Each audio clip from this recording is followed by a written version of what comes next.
last budget book today. That's the last one. All right. No. There's a third camera, but it's in the other room. What's that? There's a third camera, but it's in the other room. There is, okay. We are all set to go whenever. Okay. Yeah, I think it's where. All right, so we're going to get started for the Town of Branford Board of Finance regular meeting, January 27th, 2025. And first on the agenda is to welcome new board member Yvette LaRue, who's been recently appointed, and to fill the vacancy left by Victor Casella. Welcome. Thank you. Thank you very much. So with that, we'll move on to the next item. Number 2 is to approve the minutes of the November 25th, 2024 meeting. I'll move it, Joe. Second. Moved by Jeff, seconded by Harry. Is there discussion? All in favor? Aye. I'll abstain, obviously. Thank you. Item number 3 is citizens' communications. If there is someone from the audience who would like to speak on one of the agenda items, they're welcome to do so now. Tracy, if you want to come up. Thank you very much. And just state your name. Yes. Thank you, Mr. Chairman. I'm Tracy Everson, a Branford taxpayer and a real estate agent. I serve as the Democratic Majority Leader on the Representative Town Meeting, and I represent the 5th District. Thanks to your stewardship, Mr. Chairman, and the work of our longtime Finance Director, Jim Finch, this town is in a strong financial position. Many of us have heard from anxious taxpayers. They're afraid of a huge tax increase this year based on the dramatic increase in the new property assessments that follow the reval. And as we know that our town and school budgets will probably increase due to inflation, police and fire department hires, and initiatives that the new school superintendent is proposing. So taxes are likely to go up, but at this point, no one knows how much. There is a way to lessen the blow. A year ago, we encouraged this board, and you all agreed, to bring forward additional money from the fund balance to help offset last year's tax increase. This year, once again, the Democratic RTM majority is requesting that a portion of the undesignated fund balance, now reported at $56 million, be strategically applied. It's another source of tax money left over from past budget surpluses. Having a healthy rainy day fund is a good thing, make no mistake. Branford is the envy of many municipalities. Once again, tapping into it strategically at this time is one way to help offset what is expected to be a large jump in taxes this coming fiscal year and in years going forward. We look forward to working collaboratively on the fiscal year 2026 budget. Thank you all. Thank you. Anyone else from the audience like to provide any comments on tonight's agenda? Okay.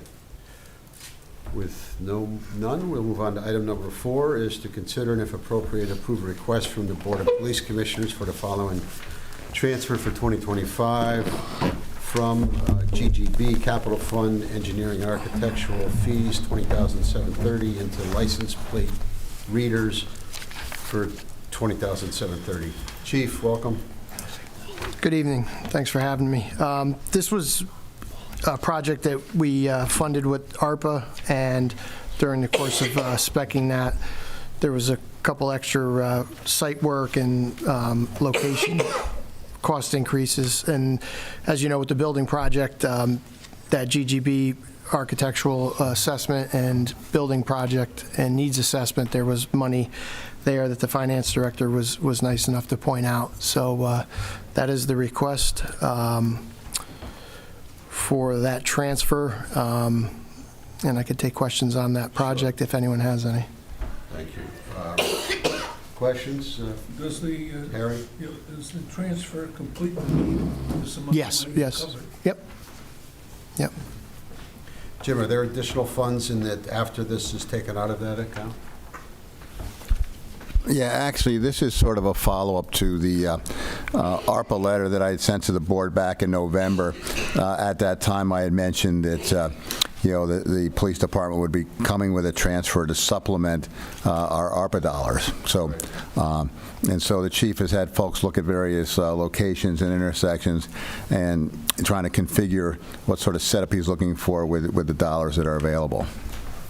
I don't know, did I answer your question? Yeah, that's great, Jim. Yep. Other questions from the board or comments? So, Joe. Moved by Jeff. Second. Seconded by Pam. Thank you. Discussion? All in favor? Aye. Aye. All right, good night, thank you so much. Thanks, Chief. Take care. Good luck.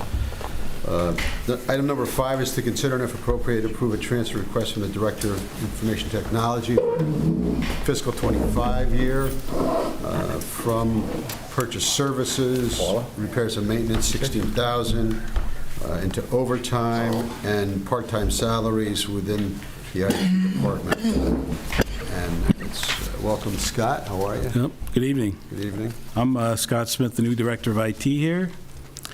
I've been here probably a little over a month, but one of the things I noticed right away is that the technology is ramped up in the town, and I think, we need to deal with some short-term needs. We did have some money in the repairs and maintenance account set aside for consulting work.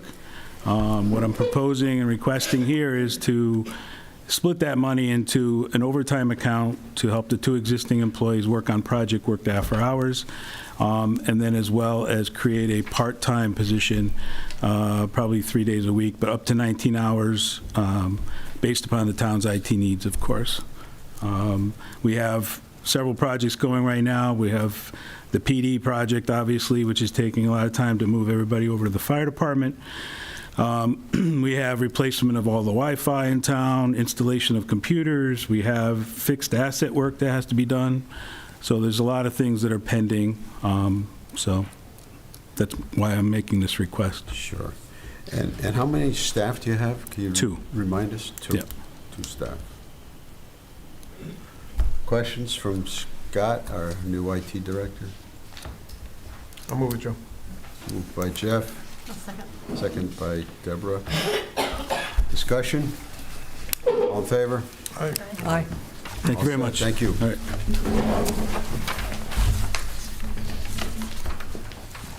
Next is to discuss MetLife's acquisition of Mesero's fixed income investment business as it relates to the town's pension and coastal resiliency funds. And, Yep. Jim, you'd like to handle that? Yeah.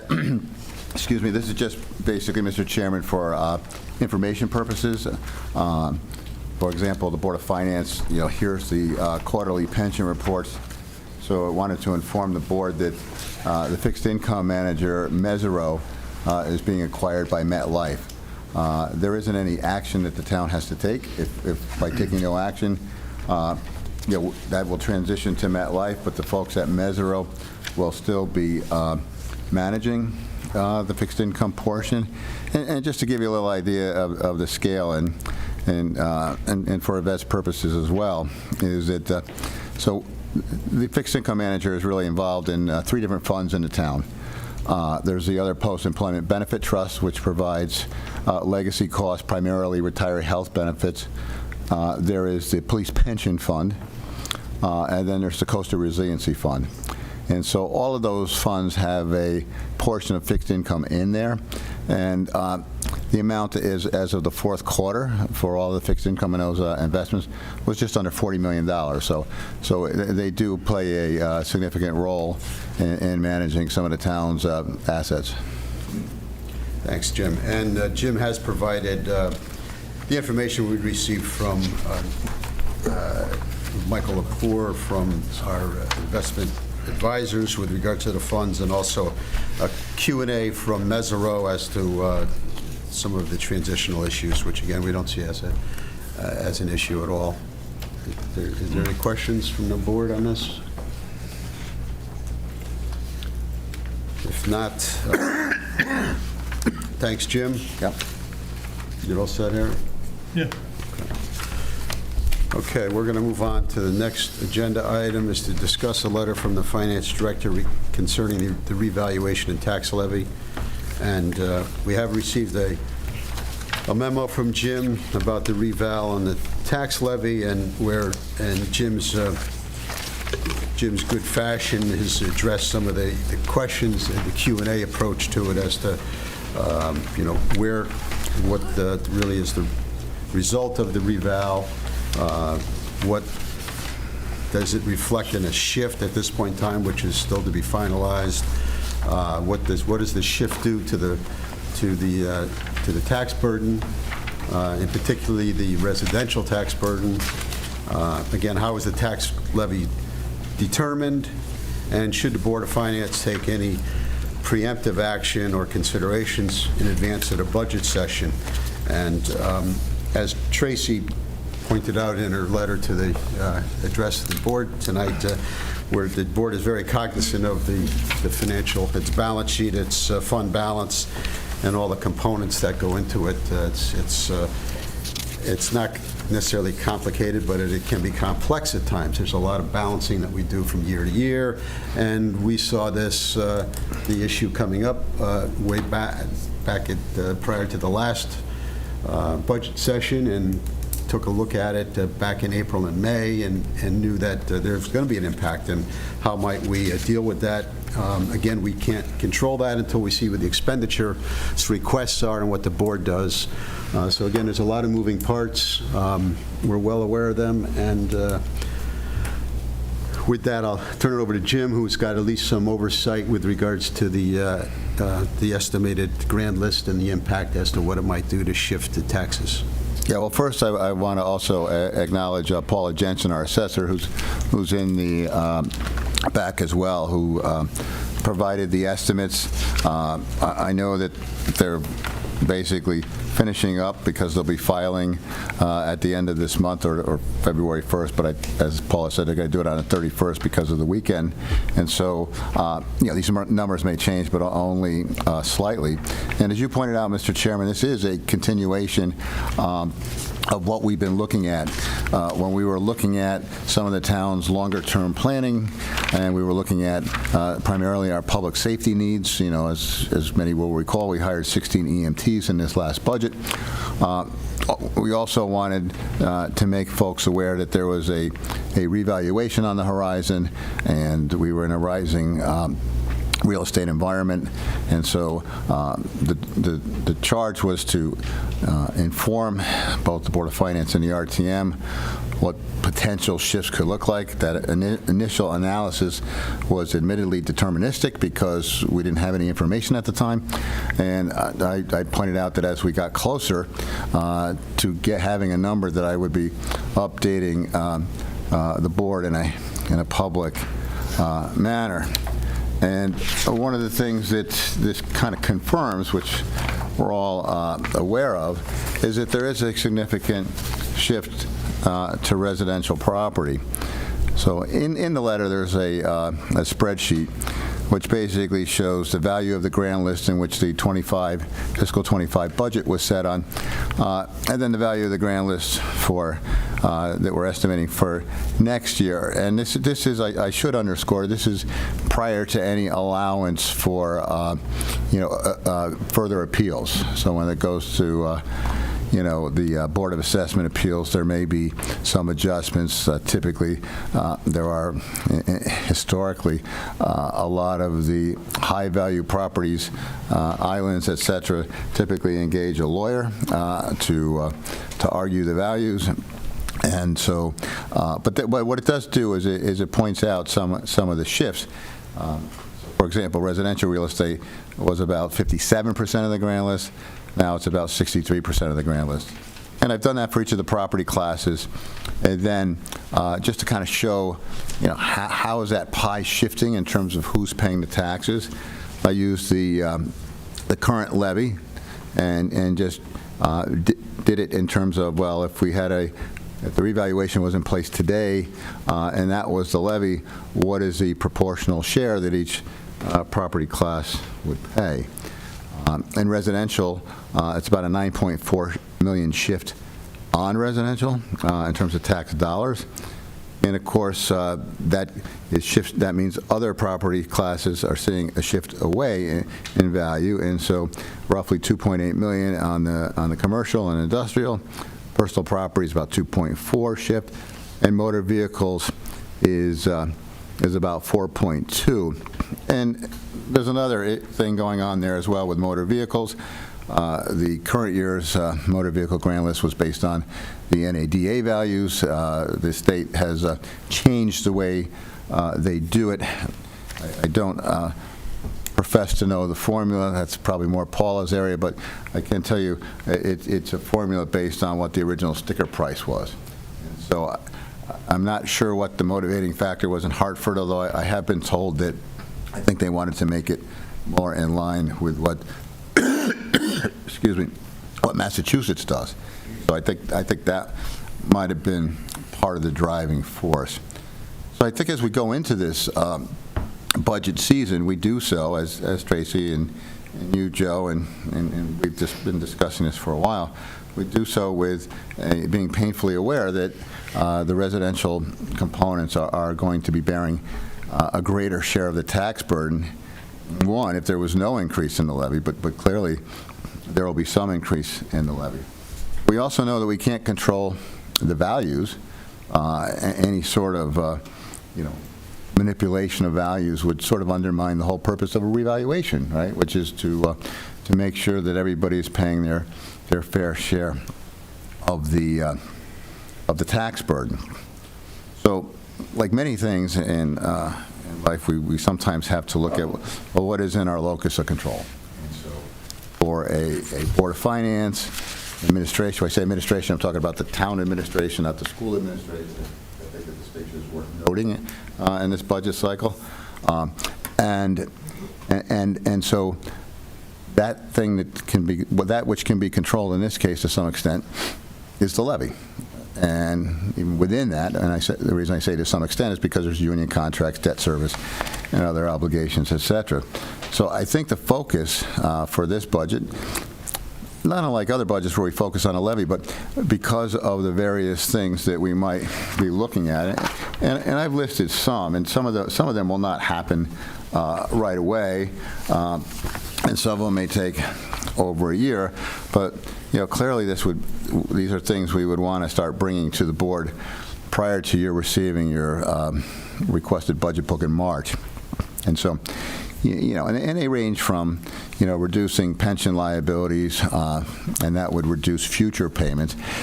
You don't get as big of a bump next year because the town has a pension funding policy in which we fund 90% of the actuarially determined contribution. So we would get like a 10% break on that. So for example, if the contribution is, let's say in round numbers, $1.7 million, you could save $170,000. And then knowing that in future years when another pension valuation is done, then you'd be able to save some dollars. The other thing is because the town does have a strong fund balance and fund balances in other funds as well. There might be opportunities to sort of back off a little bit when it comes to some of those other insurance and risk. The Board of Education in their presentation had talked about special education. That's a big driver of their budget increase for next year. But they've also identified that they believe that there will be some additional revenue for that, and there seems to be a movement in the state. It was on the front page of today's Register, for example, talking about the need for changing the ECS funding formula and the need to have greater support for special education. Now, a lot of this is framed in the context of the fiscal guardrails, which were put in place during worse economic times, and so the governor seems to be holding firm on that, but like everything else, I suspect that there will be some wiggle room, and hopefully there will be something positive on that end. The other thing is the Board of Ed is looking to the Board of Finance to allow them to carry over what they're projecting as a $600,000 surplus at the end of the year to be used for their budget. You may recall this was done last year. The superintendent's request was a $475,000. They carried over about $437,000 and ended up being a 4%, which was in line of all of our guardrails and numerous discussions that we've had with the Board of Ed talking about a 4% increase. So there is a change with that. I did mention that they would be coming to the Board of Finance. However, in the last legislative session, the law was changed to basically take a town body out of it. So the Board of Education does not need permission from the Board of Finance, but the superintendent told us privately, and he mentioned it publicly, that nevertheless they want to make that ask to the Board of Finance, and so that might be something we consider in February also. Tracy, you mentioned things projects down the road as well. I mean, we could take a look, as I mentioned before, at some of our, if there's any assets, and I don't want to start any rumors, but if there are any assets that the town might want to consider selling, any property the town owns isn't on the tax rolls, for example, so if we could put property on the tax rolls and get some dollars for it, that might be something to consider. I know the Board of Ed continues to work on closing out the Walsh Intermediate School project. So depending on how we fare there, and and again, that's also subject to a state audit. But we do anticipate that we would get some money back, and some of that could be used to reduce the amount of debt that we would need to borrow for to complete the financing of the Walsh field project. Non-tax dollars to support that payments through the Foot Trust. Alex had put his application in before he left, so that might be something in a future year. And as always, work with our delegation. We did have conversations with our legislative delegation in terms of the when we start looking at a firehouse out east. So we talked about that. Things that we've talked about as recently as I think probably 2, maybe 3 Board of Finance meetings ago, when the fire department was talking about the challenges in terms of replacing the apparatus, right? The supply chain, inflation, fewer companies doing it, and the fact that we have to sign a contract even though we may not be spending all of the money up front. And so I had mentioned that might be a good opportunity to supplement some of the pay-as-you-go funding with the bond authorization. So we talked about that, and I think when we look at the fund balance, there's a lot of different tools there. I won't bore everybody with all the things tonight, but it's almost like you can almost play a game, right? Fund balance as, and then fill in the blank, right? Fund balance as revenue, fund balance as risk mitigation. To give you a couple of fund balance to reduce future expenditures, right? Paying down liabilities to reduce future expenditures. So there's a lot of different things that are out there. I'm not suggesting that there is any kind of magic bullet that takes away the shifts, but I do think that, one, I think it's important that we exercise a variety of options because we do care about the taxpayers, obviously, and also it helps us in developing the final mill rate. And I think once that final mill rate is known, I think or the recommended mill rate is known, I think it will. It might help put more people at ease. I don't know if they'll necessarily be happy, but they may understand, and it may not be as bad as they were originally thinking. And and everybody's different, right? Everybody's property is different. Everybody, lots of people live in different neighborhoods. So I think one of the things that we'd probably do is something I can dust off that I did years ago when we had a revaluation with high property values or a big increase in property values. And that is to look at a sampling of say maybe 20 properties around town. That might be something to look at. And the other thing too, I mean, I kind of mentioned this when I was talking about the different ways to value motor vehicles, but folks will see a drop off on their on the tax they pay on their cars. So that's something to think about as well. So. But we will have, some challenges. I mean, we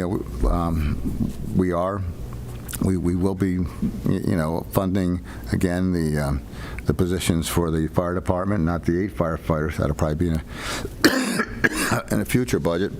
And I think that, I think the Board of Ed budget's going to be a challenge this year. So I know that folks want to support them, and obviously as quote my retired friend Alex Paluzzi, they're all our kids, right? And oh, he's not here anymore? Okay. And so, man, he missed it. So, but anyway, so I think it's important to, one, is, try to identify the shifts and then try to, start talking about some things, presenting some things in advance of you getting your budget book. And that way we could at least incorporate them into the budget book with the hope that the RTM also acts on them. You mentioned working collaboratively. I think that's where the RTM piece comes in.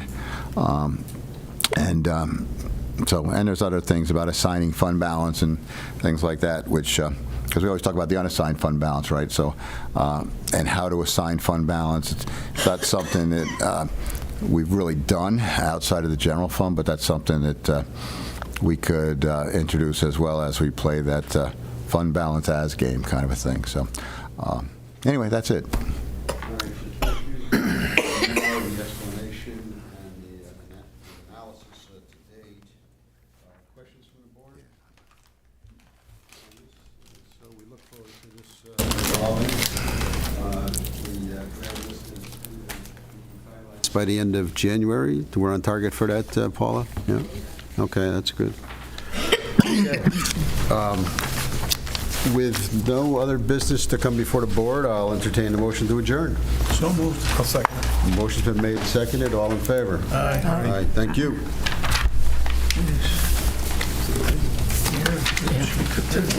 This program was brought to you in part through the support of the Town of Branford. Watch town meetings and other videos on demand at Branford.